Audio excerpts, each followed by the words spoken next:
నమస్తే. ఇప్పుడు మీరు చూడబోతున్న వీడియో ఖచ్చితంగా మీకు ఉపయోగపడుతుంది, నచ్చుతుంది కూడా. మరి మీకు నచ్చిన విషయం నాకు తెలియాలి అంటే ఈ వీడియోని మీరు లైక్ చేయాలి, షేర్ చేయాలి, అలాగే మన ఛానల్‌ని సబ్స్క్రైబ్ చేయాలి. మీ సపోర్ట్‌ని నాకు అందిస్తారు కదూ! ఓకే. ఇప్పుడు వీడియోని స్టార్ట్ చేద్దాం. నమస్తే. Welcome to our channel. నేను కుప్పా పద్మిని. ప్రస్తుతం మనతో పాటు ప్రముఖ ఆధ్యాత్మికవేత్త, ఆస్ట్రోన్యూమరాలజిస్ట్, శ్రీవిద్య ఉపాసకులు శ్రీమతి జయప్రద గారు మనతో పాటు ఉన్నారు. మాట్లాడతాం. నమస్కారం అండి. నమస్తే అమ్మ. శ్రీమాత్రే నమః. నక్షత్రాల గురించి చెప్తూ ఉన్నారు. చంద్రుడికి సంబంధించినటువంటి నక్షత్రం హస్త నక్షత్రం దగ్గర ఉన్నాం. మరి హస్త నక్షత్ర జాతకులు ఎలా ఉంటారు? వీళ్ళు ఎట్లాంటి పరిహారాలు చేసుకోవాల్సి ఉంటుంది? ఇట్లాంటి విషయాలండి. తప్పకుండా అమ్మ. హస్త నక్షత్రం చాలా మంచి నక్షత్రం. అవునా? యాక్చువల్ ఆ యోగాల్లో కన్నా అదృష్టమైన జాతకం హస్త వాళ్ళు. సో వాళ్ళకి ఏం పని చేసినా కలిసి వచ్చేస్తుంటది. సింపుల్ గా వాళ్ళు జస్ట్ అలా మొదలు పెడదామన్నా పని అయిపోతుంటది. అదృష్టవంతులు. హస్త నక్షత్రం కన్యా రాశిలో ఉండడం వల్ల అదృష్టవంతులు వీళ్ళు. సో హస్త నక్షత్రం అంటే చాలు ఇంకా వాళ్ళ జాతకంలో వాళ్ళ అదృష్టం యోగాన్ని ఉందంటే పూర్వజన్మలో వాళ్ళు బాగా కష్టపడి ఈ జన్మలో సంతోషం పొందడానికి, ఆనందంగా ఉండడానికి మాత్రమే ఇది.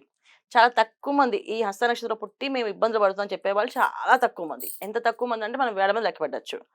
సింపుల్ గా ఇంట్లో ఉండే హౌస్ వైఫ్ కొన్న హస్త నక్షత్రంలో పుడితే ఆవిడ ఒక లేడీ, ఆవిడ ఒక మంచిగా వెలుగు వెలుగుతుంటారు. అంటే ఒక చిన్న పుస్తకం గురించి కథ చెప్తాను అని చెప్పి ఆ కథని కథలుగా అల్లేసి చందమామ కథలే మళ్ళీ మళ్ళీ ఆవిడ చెప్తే అది వింతగా విశేషంగా బాగుందని లక్షణాలు కూడా ఈ హస్త నక్షత్రం వాళ్ళకి ఉంది.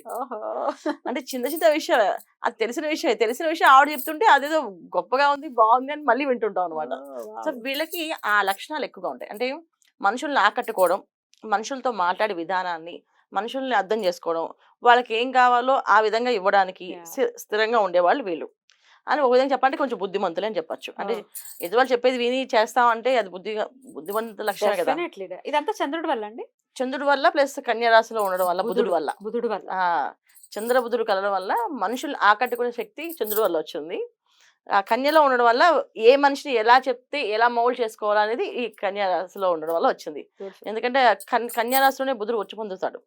సో అందువల్ల ఏంటంటే ఆ కన్యా రాశిలో ఉన్న వాళ్ళు ప్రతి ఒక్కరు మాటలు ఏదైనా మాట అంటే ఆ మాట అది మనం ఆకర్షణీయంగా వింటూనే ఉంటాం. బాగుంది, బాగా చెప్పారు అని చెప్పేసి విన్న విషయాన్ని మళ్ళీ వాళ్ళు చెప్తే బాగుంటుంది అనిపిస్తుంది.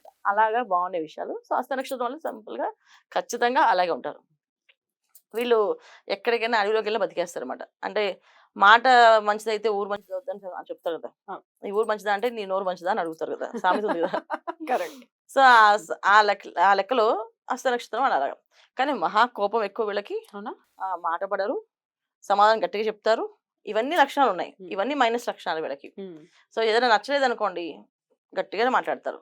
దానివల్ల వీళ్ళకి ఇంతకాలం బిల్డ్ చేసిన రిలేషన్ పాడైపోతుంటది. అది కొంచెం కమర్షియల్ గా ఉంటారు. ఎందుకంటే అంటే కమర్షియల్ ఎవరు ఉండరు వీళ్ళ రోజున, ఎవరైనా ఉంటారు. సో కొంచెం వీళ్ళు ముందుగా అంటే వాళ్ళు ఇస్తారని ఎక్స్పెక్ట్ చేసేదానికంటే కన్నా ముందు ఒక మాట అనేసుకుంటే ఏ కూడా ఉండదు కదా అనే ఉద్దేశంతో వీళ్ళు మాట్లాడతారు. దాని విధంగా మనం వాళ్ళని కమర్షియల్ అని అనుకోవచ్చు, లేకపోతే కొంతమంది కమర్షియల్ అనుకుంటారు. నా దృష్టిలో నేను కమర్షియల్ అనుకోను. ఎందుకంటే ముందు జాగ్రత్త పరులు అని చెప్తా. అంత నిష్ఠూరం కంటే అది నిష్ఠూరం మంచిది. సో అందుకే వీళ్ళు ముందు జాగ్రత్త పరులు. సో ఏది ఎంత లాభం అనేది ముందు వాళ్ళు తెలుసుకొని దాని ప్రకారం వాళ్ళు ఒక గోల్ పెట్టుకుని చేస్తారని చెప్తారు.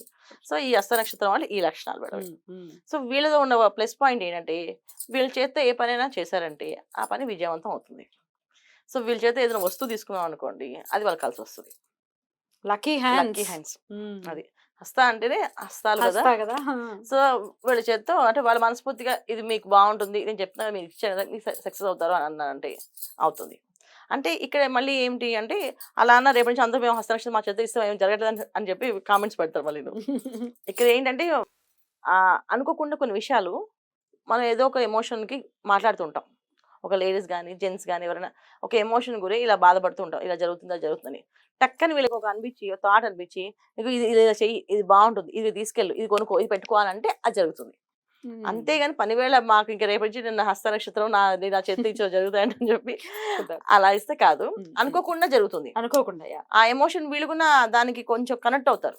కనెక్ట్ అయ్యి అయ్యో అంత బాధపడకు అని చెప్పి జెంట్స్ కూడా ఏంటంటే నేను అంత చాలా మంది చూడండి వ్యాపారం చేసేవాళ్ళు చాలా నష్టపోయారా, ఇప్పుడు డబ్బులు లేవు, పెట్టుబడి లేదు అని అంటే అనుకోకుండా 1,00,000 రూపాయలు ఇచ్చి వీళ్ళు ఇక నువ్వు ఈ డబ్బులతో వ్యాపారం చేసుకో అని చెప్పి డబ్బులు వీళ్ళు హస్త నక్షత్రం వాళ్ళు ఇచ్చారంటే వాళ్ళు కలిసి వస్తుంది, వ్యాపారం బ్రహ్మాండం జరుగుతుంది. అంటే వీళ్ళు మనస్ఫూర్తిగా ఇవ్వాలి.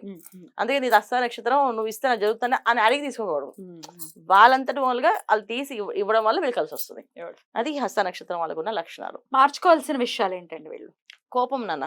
కోపము మనుషుని మీద ఒక రకమైన పగ ఉంటుంది వీళ్ళకి. బయటికి కనిపించదు. ఆ బయటికి కనిపించకుండా దాన్ని కవర్ చేస్తారు. అది తగ్గించాలి. అది ఉంటుంది. ఈ ఏ విషయమైనా ఎంత చెప్పినా అది మాత్రం పోదు వాళ్ళకి. ఆ మనసులో దాగున్నది దాగుండే విషయమే. అది దాగిన విషయం అలానే ఉంటది. చాలా మందికి అది తెలీదు బయటికి. అసలు బయటికి కనిపించదు కూడా. అసలు అలా ఉండరు అని అనుకుంటారు అందరూ. కానీ ఇది ఎవరికి తెలుస్తుందంటే అది వాళ్ళకి, వాళ్ళ ఇంట్లో ఉండే వాళ్ళకి మాత్రం తెలుస్తది. ఎవరి మీద వీళ్ళకు పగ ఉంది, కక్ష ఉంది అనేది ఉంటుంది ఖచ్చితంగా. అది ఖచ్చితంగా అది మారిపోదు. అంటే ఆ లక్షణం తగ్గించాలి. ఎందుకు అంటే వీళ్ళకి సహజంగా వీళ్ళకుండే లక్షణం ఏంటి? అదృష్టం అదృష్టం కలిసొచ్చిన నక్షత్రము. రెండోది ఏంటంటే వీళ్ళు చేస్తే ఏది ఇచ్చినా మంచి జరుగుతుంది. సో వీళ్ళకి ఆ కోపం గాని, ఆ కక్ష గాని మనసులో ఉంటే అది జరగడం తగ్గిపోతుంది. ఎప్పుడైనా అంతే కదా.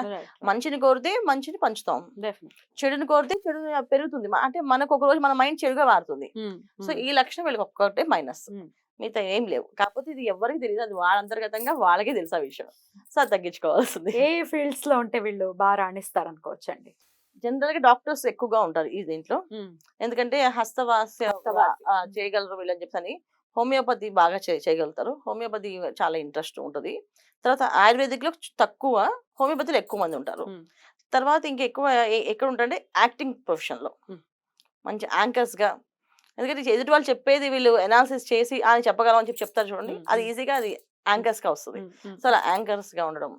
తర్వాత న్యూస్ రీడర్స్ గా మంచిగా చెప్పినట్టు ఉన్నది ఉన్న కంటస్థ. అంటే వీళ్ళకి మెమరీ పవర్ కూడా బాగానే ఉంటుంది. మెమరీ పవర్ చాలా ఎక్కువగా ఉంటుంది. Memory power. సో చదివినట్టే గుర్తుంటుంది. ఎవరికో జాతకంలో లగ్నంలో కొంచెం కుజు రాహువులు పడితే మెమరీ లాస్ కొంచెం ఉంటుంది తప్ప మిగతా అన్ని బాగుంటాయి. సో డెఫినెట్ గా వీళ్ళు చదివినట్టుగా అసలు అనర్గళంగా మాట్లాడేస్తారు. అదొక బెనిఫిట్ మాట. సో వీళ్ళు మంచి అన్నిట్లో వీళ్ళు సాధిస్తారు. వ్యాపారంలో ముందు చూపు ఎక్కువ కనుక ఏ వ్యాపారం ముందు వీళ్ళు ప్లాన్ వేసుకొని ఈ వ్యాపారంలో ఎంత లాభం ఇంత నష్టం అని తెలుసుకుంటే కనుక కలిసి వస్తుంది. సో వీళ్ళకి ఈ ప్లేస్ అని లేదు. వాళ్ళకు ఉండే ఒకే ఒక గుణం ఎదుటి వాళ్ళ మీద శత్రుత్వం. నచ్చలేదు ఒకసారి వాళ్ళ మీద కక్ష వచ్చిందంటే అది బయటకు కనిపించదు. మళ్ళీ వాళ్ళతోటే మాట్లాడతారు, వాళ్ళతోటే తిరుగుతారు, వాళ్ళతోటే ఉంటారు. అసలు అలా మెయింటైన్ చేయడం కష్టం. వాళ్ళు చేయగలుగుతారు. టిపికల్ కదా, చేయగలుగుతారు. కానీ మనసులో మాత్రం ఖచ్చితంగా వాళ్ళ కక్ష ఉంటుంది. ఏదో రోజు టైం వచ్చినప్పుడు సాధిస్తాం వీళ్ళని చెప్పేసి. అమ్మ బాబోయ్, అదొకటి ఉంటుంది. ఇది లక్షణం. చాలా టాలెంట్. రైట్. అయితే వీళ్ళు నిత్యం ఏ దైవారాధనని విశేషంగా చేసుకోవాలండి? గణపతి ఆరాధన. గణపతి చేస్తే సూపర్ వీళ్ళకి.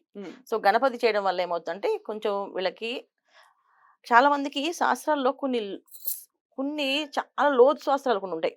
అంటే అది భయపడతారు చదివితే. అమ్మ చేయగలవా లేదని. వీళ్ళు చదవగలుగుతారు, చేయగలుగుతారు ధైర్యంగా. చెప్పాలంటే తాంత్రికమైన దాని మీద ఎక్కువ ప్రాక్టీస్ చేస్తారు. అది వీళ్ళు చేయకూడదు. వీళ్ళు తాంత్రికం అనేది ఇంట్రెస్ట్ వీళ్ళకి. చేయదాన్ని ట్రై చేస్తారు. కానీ వీళ్ళకి అది కలిసి వస్తుంది కదా. కానీ వీళ్ళని చాలా ఇబ్బంది పెట్టేస్తుంది. తర్వాత వీళ్ళ ఫ్యామిలీని, తర్వాత వీళ్ళ తరతరాలని ఇబ్బంది పడతారు. వీళ్ళు చాలా చాలా అదృష్టవంతులు, చాలా ఇతరులకు కూడా కలిసి వచ్చేటటువంటి వ్యక్తులు. కాకపోతే వాళ్ళు కొంత జాగ్రత్త వహించాలి కోపం విషయంలో. కానీ లేక గణపతి ఆరాధన విశేషంగా చేసుకోవాలి. ఆడపిల్లలైనా మగపిల్లలైనా ఒకేలా ఉంటారా? సేమ్ డౌట్ లేదు. డౌట్. బ్యూటిఫుల్ అండి. చాలా చక్కగా వివరించారు. ఇక నెక్స్ట్ ఎపిసోడ్ లో చిత్తా నక్షత్రం గురించి మాట్లాడతాం తప్పకుండా. Thank you so very much అండి. నమస్తే. నమస్తే అమ్మా.